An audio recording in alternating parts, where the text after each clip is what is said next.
Hello everyone. तो आज जो हमारी क्लास होने वाली है वो यहाँ से होने वाली है। सिंबलिज्म यूजिंग कलर, नहीं यहाँ से नहीं, आई थिंक यहाँ से है। लास्ट टाइम हमने यहाँ तक कंप्लीट कर दिया था, यहाँ से होगी, है ना। ये एक दो पॉइंट रह गए थे आई थिंक, है ना, लास्ट टाइम।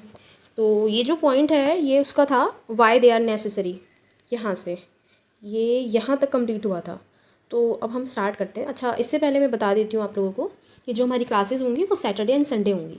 जो मेरी वीडियोस आएंगी, जो हमारी एक्सप्लेनेशन वीडियोस आएंगी वो सैटरडे एंड संडे आएंगी। बिकॉज़ मुझे थोड़ा सा ऐसा है कि थोड़ा सा बिजी शेड्यूल चल रहा है, तो इस वजह से मुझे सैटरडे संडे में टाइम मिलता है। तो मैं कोशिश करूँगी पूरी कि मैं ज़्यादा से ज़्यादा सैटरडे और संडे में कवर कर सकूँ। ठीक है, तो हमारा टाइम वही है, 5 बजे ही वीडियो आती है डेली, है ना, शाम को। तो आप लोग एकदम टेंशन फ्री रहना, ये मत सोचना कि हमारा सिलेबस कंप्लीट नहीं होगा या कुछ भी नहीं होगा। हम अगर मुझसे मतलब ऐसा होगा कि हेक्टिक नहीं होगा कुछ भी, या शेड्यूल थोड़ा सा सही होने लगेगा, तो मैं कोशिश करूँगी कि मैं बीच में भी अपनी जो ये हमारा वीक होता है उसमें भी मैं वीडियो अपलोड कर दूँ। ठीक है, तो इस चीज़ की टेंशन नहीं लेनी है, बस ध्यान से आराम से पढ़ो। जितना भी हम पढ़ रहे हैं तो उसको ध्यान से पढ़िए, है ना। ऐसा नहीं है कि जल्दबाजी करो कि हमें पूरा चैप्टर पढ़ना है और समझ में आपको कुछ नहीं आया, तो इस चीज़ का भी मत रखो। जितना भी आपको वीडियो में मिल रहा है तो उसको ध्यान से पढ़िए, उसमें से कोई भी क्वेश्चन आए तो आप कर दो, उस तरीके से पढ़िए। ठीक है, तो हम पढ़ते हैं यहाँ से। Cultural expression in Indian theatre, especially in traditions like Kathakali and Yakshgan, gestures, colors and costumes are symbolic. भारतीय थिएटर में खासकर कथकली और यक्षगान जैसी परंपराओं में इशारे, रंग और कपड़े कुछ खास बात बताते हैं। इनका अपना एक मतलब होता है। ठीक है, visual impact, symbolic images stay with viewers long after the play ends, like a candle blowing out at the final moment or a character handing over a flower to show forgiveness. Symbolic वाली images नाटक ख़त्म होने के बाद भी लोगों के मन में रह जाती हैं, जैसे आखिरी पल में मोमबत्ती का बुझ जाना, या माफ़ी मांगने के लिए किसी किरदार को फूल देना, है ना। ठीक है, so symbolism and metaphors turn theatre into a language of images, feelings and ideas, making performances meaningful and unforgettable. तो प्रतीक और रूपक थिएटर को तस्वीरों, भावनाओं और विचारों की भाषा बना देता है। ठीक है, इससे नाटक असरदार और याद रखने लायक बन जाता है। Let us now examine the different elements used in the theatre to see how symbols and metaphors are represented in each of them. अब हम थिएटर में इस्तेमाल होने वाली अलग अलग चीज़ों को देखेंगे ताकि समझ सकें कि उनमें प्रतीक और रूपक मतलब सिम्बल्स एंड मेटाफर्स कैसे दिखाए जाते हैं। ठीक है, अब symbolism using colours. Symbolism using colour मतलब रंगों से प्रतीक। If you notice all the points we have discussed so far, one aspect common to them is colour. अब तक हमने जितनी भी बातें की हैं उनमें उन सब में एक चीज़ एक ही जैसी है, वो है रंग मतलब कलर। ठीक है, it is one of the most prominent thing noticed by the human आई। आँखों को सबसे पहले रंग ही दिखाई देता है। जो हमारी आँख हैं सबसे पहले वो रंग ही देखती हैं। इट इज़ कहाँ थे हम, यहाँ थे। Not only is it notice, it also has the maximum impact on the human आई। सिर्फ ये दिखाता ही नहीं है, मतलब ये दिखाता ही नहीं है, हमारे दिमाग पर उसका सबसे ज़्यादा असर भी होता है ना। अब क्या है आगे, so whether it is light, costumes, set और makeup, utmost attention needs to be paid to the appropriate choice of colors.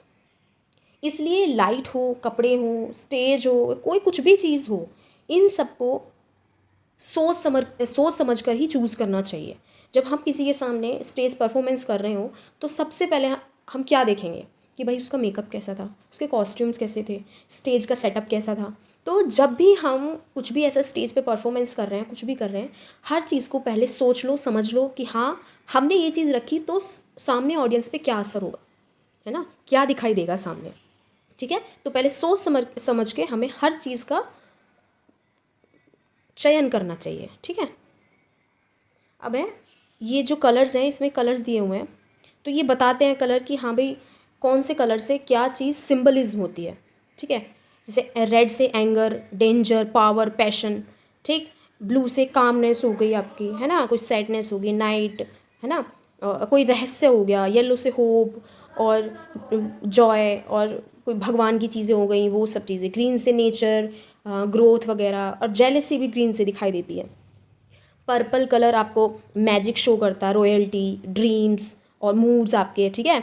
Black हो गया ये फियर, मतलब डर भी ये शो करता है। ऑथोरिटी आपकी ताकत भी शो करता है, मिस्ट्री भी शो करता है, मतलब कोई रहस्य हो गया, है ना। वाइट है प्योरिटी, ट्रुथ, फोकस, सरेंडर। हाँ, प्योरिटी हो गई, सच्चाई हो गई, और बहुत सारी चीज़ें, फोकस और सरेंडर, ये सब चीज़ें वाइट शो करता है। अब इसमें देखो, इसमें भी देखो ये दिए गए हैं कि जो स्काई ब्लू है ये क्या ब्यूटी शो कर रहा है, ब्लू क्या शो कर रहा है, येलो क्या शो कर रहा है। तो आप इसको अच्छे से पढ़ लेना, ये आपके लिए ये बहुत अच्छे से। एक्चुअली क्या है कि कभी कभी ऐसा होता है कि आपके पेपर में आपसे पूछा जा सकता है कि भाई रेड कलर सिंबलिज्म में क्या शो करता है, तो आप क्या बताओगे, है ना। तो इस तरीके से आप इन कलर्स के बारे में ज़रूर पढ़ लें कि कौन सा कलर क्या शो कर रहा है, ठीक। एटलीस्ट 1 से 2 बार आप पढ़ तो लें, है ना, आपके दिमाग में ऐसे ही फिट हो जाएगा ये। Though these are commonly used interpretations, there could be numerous other meanings based on। इनके कई और मतलब भी हो सकते हैं, ठीक है। ज़रूरी नहीं है कि सिर्फ यही मतलब हो, और भी कई मतलब हो सकते हैं। वो इस बात पर निर्भर करता है कि कैसी जोग्राफिकल लोकेशन है, मतलब कैसी जगह है, कैसा टाइम पीरियड है, मतलब कैसा समय है ना, कैसा कल्चर है ना, कैसा ट्रेडिशन है वहाँ का, है आपकी सिचुएशन पे भी और कंटेक्स्ट पे भी, इस सब पे निर्भर करते हैं, ठीक। द नाट्य शास्त्र mentions colours associated with each of the रस। अच्छा, नाट्य शास्त्र में हमने पढ़ा था, उसमें जो बहुत सारे रस थे, है ना, रसाज जो थे, उसमें कलर्स बताए हुए थे। आई थिंक 7 थे, है ना, 7 और 8 थे, 7 थे आई थिंक। तो उसमें ना वो बताए, मैं कंफ्यूज हूँ, 7 और 8 में से थे। तो उसमें ना उनके कलर्स बताए हुए थे कि कौन सा क्या शो कर रहा है, सारे गाँव पा धनी, ऐसा कुछ था, है ना। तो आप उसको एक बार पीछे जाके थोड़ा देख लेना बुक में, है ना। अब ये क्या है, ये आगे पढ़ते हैं, scene work. Here are 2 situations that need to be represented on stage. अब देखो सीन वर्क है ना, ये इसमें शायद एक्टिविटी टाइप दिया हुआ है ना। यहाँ 2 सीन दिए गए हैं जिन्हें मंच पर दिखाना है, ठीक है। Read and understand the context with complete clarity. दोनों सीन को ध्यान से पढ़ो और अच्छे से समझो।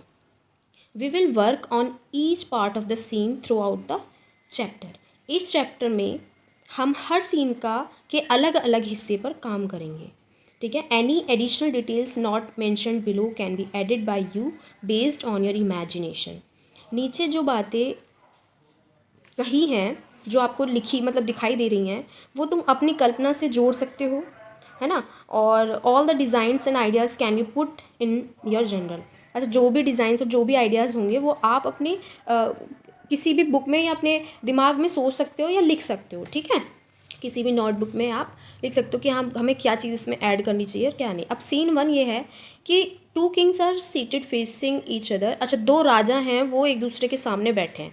दे are about to sign a peace treaty after a battle. अच्छा, वो क्या है, समझौता करने बैठे हैं, लड़ाई के बाद वो समझौता करने बैठे हैं। उनकी लड़ाई हो रही है या किसी चीज़ में कुछ हुआ है। One is a regional ruler and the other is the emperor of the powerful empire. देखो, एक तो गरीब है और एक जो राजा है वो थोड़ा सा उससे ज़्यादा है, इतना भी नहीं है और कम भी नहीं है, ठीक है। पर दोनों में इतना डिफरेंस है कि एक गरीब समझो और एक अमीर समझो, ठीक है। They are accompanied by their chief adviser and army commanders. अब इसमें क्या है कि एक और है आर्मी कमांडर बैठा है जो उनका समझौता कराने के लिए बैठा है। The emperor, queen and daughter are also present. और उनकी वो जो एम्प्रर है उसकी बेटी और उसकी वाइफ भी बैठी है वहाँ पे। The regional ruler is not very happy with the terms of the propose treaty. और जो वो है जो गरीब है थोड़ा, तो वो खुश नहीं है उनकी बातों पे, उस समझौते पे खुश नहीं है। तो इसके ऊपर आपको एक सीन क्रिएट करना है। और दूसरा सीन क्या है, waiting room at a hospital. अब हॉस्पिटल में मतलब हॉस्पिटल में बैठे हुए हैं वो वेटिंग रूम में। 5 people are waiting for their turn. 5 लोग अपने टर्न के लिए वेट कर रहे हैं। Each one with a different back story. हर एक की अलग अलग स्टोरी है। A 28-year-old sales employee who has met with an accident. अब 28 साल का एक सेल्स एम्प्लॉय है जो एक्सीडेंट हो गया जिसका, और वो भी बैठा है डॉक्टर से मिलने के लिए, ठीक है। An old women accompanied by her son. और एक बूढ़ी औरत है वो अपने बेटे के साथ बैठी है। अ 30-year-old mother with her 3-year-old सन। अब 30 साल की एक माँ है जो अपने 3 साल के बच्चे के साथ बैठी है। अब ये 2 सीन है, आपको क्रिएट करना है, ठीक है। अपने हिसाब से और क्या चीज़ इसमें ऐड करनी है वो ऊपर लिखा हुआ है, मैंने बता दिया आप लोगों को। आपको जो आप अपनी इमेजिनेशन के हिसाब से कर सकते हो, ठीक। अब है सिंबलिज्म यूजिंग म्यूज़िक। अब सिंबल हमने अभी क्या पढ़ा था, आई थिंक ये क्या पढ़ा था, सिंबलिज्म यूजिंग कलर पढ़ा था। अब सिंबलिज्म यूजिंग म्यूजिक, ठीक है। Music is a very powerful tool that can transform how one experiences and interprets a scene. Music एक बहुत ताकतवर चीज़ है, ये किसी भी सीन को देखने और समझने का तरीका बदल देता है, ठीक है। For example, when a character enters the stage, if the sound of a snake hissing plays in the background, the audience will associate that character to be dangerous like a snake। जब कोई किरदार मंच पर आता है और पीछे सांप की फुकार की आवाज़ बजाते हो, मतलब आप ऐसा करो कोई कैरेक्टर आने वाला है और सांप वाली जो ऐसे होती है ना फुकार जो होती है उसकी, जो हिसिंग वाली जो आवाज़ होती है उसकी, है ना, वो बज गई, तो जो ऑडियंस है उस किरदार को खतरनाक समझेंगे कि जैसे कोई सांप आने वाला हो या फिर कुछ ऐसी चीज़ बहुत डेंजर आने वाली हो, है ना। अच्छा, अभी वो भी ऐसा भी होता है कि जो हमारे नागिन सीरियल होते हैं उसमें भी ऐसा होता है ना, जब कोई कैरेक्टर आता है, नागिन आती है और पीछे से बज रहा है क्या, म्यूज़िक, और फिर लगता है कि हाँ भाई वो डेंजर वाली शेष नागिन आने वाली है ना, ऐसा होता है। However, if there is a soothing flute playing in the background when they enter, the character will be accepted as calm and endearing। लेकिन अगर उसके आने पर पीछे हल्की हल्की बांसुरी बज रही हो तो वही किरदार शांत और प्यारा लगेगा। और अगर ऐसा हो वही कैरेक्टर आपको, मतलब वही कैरेक्टर आ रहा है, ठीक, उसके पीछे जो साउंड बज रही है ना, उसके बैकग्राउंड में जो साउंड बज रही है बहुत बांसुरी वाली बज जाए, बहुत अच्छी सी, बहुत प्यारा सा म्यूज़िक बज जाए, तो आपको वही कैरेक्टर कैसा लगेगा, बहुत अच्छा लगने लग जाएगा, है ना। वही मैंने अभी जो बताया आपको, जो नागिन सीरियल में कई बार ऐसा होता है, जो कैरेक्टर जो डेंजर वाला होता है, जो खतरनाक होता है, उसमें ना बड़ी बेकार वाली बजाएंगे, उसमें लगेगा कि हाँ भाई डर लगने वाला है, ठीक है। और जो अच्छा कैरेक्टर होगा उसके लिए इतने अच्छा सा साउंड बजाएंगे, इतना अच्छा, तो ऐसा लगेगा उससे प्यार होने लगा कि हाँ भाई ये बहुत प्यारा इंसान है, ये बहुत अच्छी लड़की है, लड़का है, जो भी है, ठीक है। Musical symbolism doesn't have to be restricted to just the person.